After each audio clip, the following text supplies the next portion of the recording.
Hi అండి. ఈరోజు వచ్చేసి పెసరపప్పు చారు చేశాను. అది ఎలా చేయాలో చూడండి. ఫస్ట్ కుక్కర్‌లో 1 కప్పు పెసరపప్పు తీసుకోవాలి. అది 1 అవర్ నానబెట్టేసుకోవాలి. తర్వాత దానికి ఏమేమి కావాలో చూడండి. పెసరపప్పు తీసుకున్నాం కదండీ. అలాగే ఉప్పు, కారం, పసుపు, ఆయిల్, టమోటా, మిర్చి, ఆనియన్, కొంచెం చింతపండు, అలాగే పోపుకి ఎండుమిర్చి, వెల్లుల్లి రెబ్బలు, కరివేపాకు, ఆవాలు, జీలకర్ర, కొంచెం రాళ్ళ ఉప్పు అండి. అంతే. అది ఎలా చేయాలో చూడండి. కొంచెం చింతపండు నానేసి పక్కన పెట్టుకోవాలి. అవి పెసరపప్పు ఉన్నాయి కదండీ, అవి కడిగేసి పెట్టుకున్నాక దాంట్లో టమాటా, మిర్చి, ఆనియన్ వేయాలి. తర్వాత కొంచెం పసుపు, కొంచెం ఉప్పు, కొంచెం కారం, ఒక గ్లాస్ వాటర్, 1 కప్పు పెసరపప్పు తీసుకున్నాం కదా, 1 గ్లాస్ వాటర్, కొంచెం ఆయిల్ వేసేసి ఒక 4 విజిల్స్, లేకపోతే ఇంకొక విజిల్, 5 విజిల్స్ అలాగా పెట్టేసుకొని ఉడకబెట్టుకోవాలి.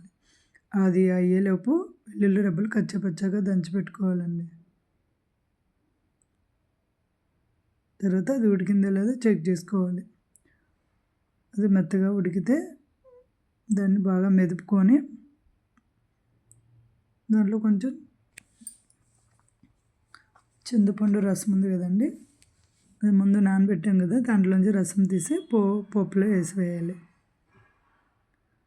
తర్వాత 1 గ్లాస్ కానీ 1.5 గ్లాస్ కానీ వాటర్ పోసుకోవాలి. ఎందుకంటే పప్పు చారు కదండి, అందుకు వాటర్ పోయాలి. ఇది బాగా మరగనివ్వాలి. టేస్ట్ చూసి సాల్ట్ చెక్ చేసుకొని టేస్ట్ చూసి ఉప్పు వేసుకోవాలి. తర్వాత దీన్ని మరగనిచ్చాలి కదా, అది పెట్టేసి దానికి పోపు పెట్టేసుకుందామండి.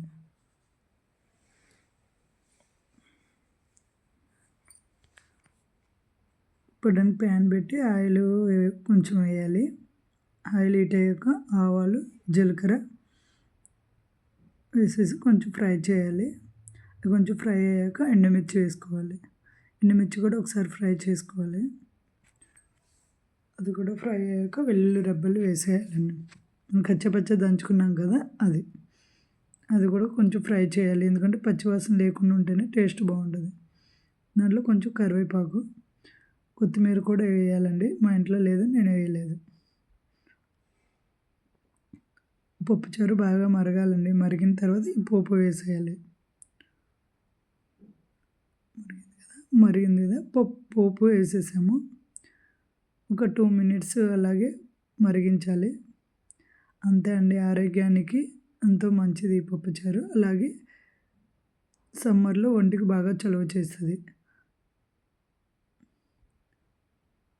మీరు కూడా ఒకసారి ట్రై చేసి టేస్ట్ ఎలా ఉందో కామెంట్ సెక్షన్లో కామెంట్ చేయండి. అలాగే please subscribe my channel and support me. Thank you.